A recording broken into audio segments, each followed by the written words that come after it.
राजीव जी, मुझे लगता है कि कांग्रेस पार्टी और राहुल गांधी ने बीजेपी से यह मुद्दा छीन लिया है। पिछले कुछ वर्षों से अगर आप ये देखें कि कांग्रेस पार्टी पर क्या इल्जाम लगते रहे हैं, तो कांग्रेस पार्टी पर सैद्धांतिक बातें, सैद्धांतिक आरोप प्रत्यारोप कम लगे हैं। ज्यादा आरोप प्रत्यारोप इसी बात को लेकर लगे हैं कि परिवारवाद, नेहरूवाद और जिस तरह के मुद्दे उठाए गए, अगर आप ध्यान से अतीत में झांकें तो ये लगेगा कि चाय पर चर्चा और चाय वाला प्रधानमंत्री भी एक तरह से कहानी ही थी, जो राहुल गांधी के व्यक्तित्व को या कांग्रेस को नुकसान पहुंचाने के लिए गढ़ी गई होगी, ऐसा मुझे लगता है। क्योंकि ऐसा कोई सबूत, कोई तस्वीर कहीं पता नहीं चला कि चाय बेचने वाला व्यक्ति देश का प्रधानमंत्री बना है।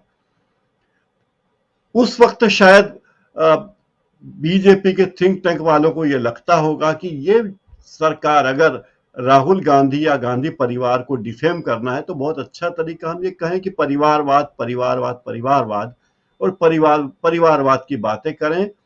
इससे विपक्ष को, तत्कालीन विपक्ष को लगा कि हमें हमें फायदा होगा और उन्हीं पंक्तियों को लेकर उन्हीं लाइन पर वे चलते रहे। अब पिछले कुछ अरसे से मैं हर बार कहता हूं, आज भी कहता हूं कि अभी जो कांग्रेस बन रही है, जो कांग्रेस गढ़ी जा रही है, वो कांग्रेस 2024 के लिए नहीं है। वो कांग्रेस भविष्य की राजनीति के लिए है। भविष्य के कई साल तक राजनीति उससे प्रभावित होगी। कांग्रेस के नए अध्यक्ष कौन बनते हैं, मतदान आज हुआ है, परसों नतीजा आएगा। जो भी बने, दोनों नेताओं की अपनी अपनी खूबियां हैं। खड़गे साहब की अपनी खूबी है और शशि थरूर की अपनी खूबी है। तो कांग्रेस ने भारतीय जनता पार्टी का ये आरोप एक तरह से खारिज कर दिया है और लोगों के मन में ये बात बैठ गई है कि कांग्रेस के खिलाफ जो भी दुष्प्रचार किया जा रहा है, उसके पीछे कोई ना कोई मंशा सत्तारूढ़ दल की रहती है और इसी तरह की मंशा रहती है। अब कांग्रेस की इस तरक्की को देखकर धीरे धीरे अब पूरे देश की राजनीति बदलने लगी है और अगले 4 महीने में ये और ज्यादा बदल जाएगी जब राहुल गांधी की भारत जोड़ो यात्रा पूरी होगी। वे क्षेत्रीय पार्टियां जो कांग्रेस से थोड़ी दूरी बनाने की कोशिश में थी, वे कांग्रेस से गलबैया करने के लिए आएंगी, वे आगे आएंगी और एक सशक्त विपक्ष उभरेगा जो अगले चुनाव में, अगले लोकसभा चुनाव में पार्टी को, भारतीय जनता पार्टी को तगड़ी टक्कर दे पाएगा। अभी एक नेता ने, गोवा के कांग्रेस सांसद ने कहा कि राहुल गांधी अपनी भारत जोड़ो यात्रा छोड़ दें और आगामी विधानसभा चुनावों की तैयारी में लग जाएं। तो ये तो होगा नहीं, ये तो नहीं होने वाला है। राहुल गांधी अपनी भारत जोड़ो यात्रा करते रहेंगे, लेकिन बीच में से 2 या 3 दिन की छुट्टी ले लेकर वे इन राज्यों में जाएंगे। तो मुझे लगता है कि अब जो राहुल गांधी विधानसभा चुनाव में प्रचार करने के लिए जाएंगे, तो वे एक अलग राहुल गांधी होंगे और उसका फायदा कांग्रेस पार्टी को मिलेगा। और इसी बात को लेकर भारतीय जनता पार्टी के लोग थोड़े सशंकित हैं। इशारा प्रधानमंत्री गुजरात में कर चुके हैं कि कांग्रेस से सावधान रहने की जरूरत है।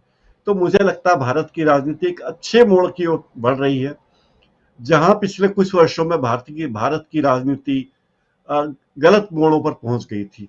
एक ऐसे चौराहों पर पहुंच गई थी जहां पर ट्रैफिक जाम था और एक ही दिशा में जाने की रास्ता खुला हुआ था। चौराहे पर 4 रास्ते होते पर केवल एक ही रास्ता खुला था।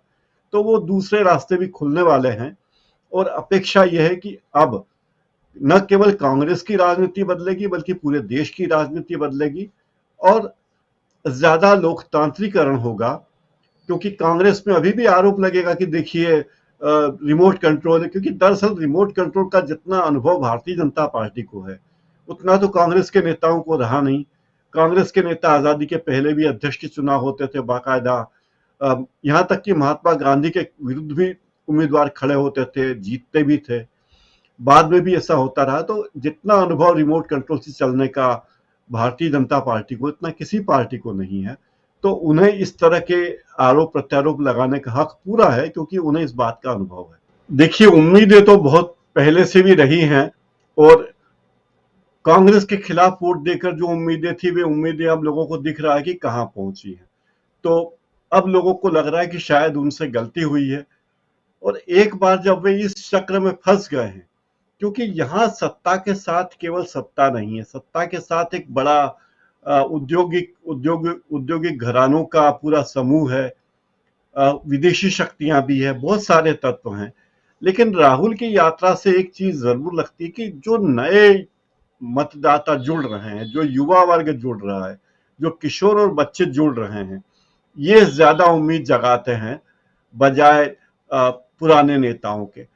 तो आज जिस तरह राहुल गांधी ने अपने साथियों से बातचीत की, उसके वीडियो भी चले हैं कि जिस तरह भारत जोड़ो यात्रियों से उनकी बातचीत हुई और विचार व्यक्त किए गए, वे बड़े उम्मीद जगाने वाले हैं। राहुल गांधी की इस यात्रा में मेरे ख्याल से सबसे बड़ी उपलब्धि यह है कि जो लोग उनके साथ यात्रा कर रहे हैं, जिन इलाकों से यात्रा गुजर रही है, वहां जो बदलाव के बयार है उसका वो सकारात्मक है और उसके नतीजे आने वाले बरसों तक देश में देखने को मिलेंगे।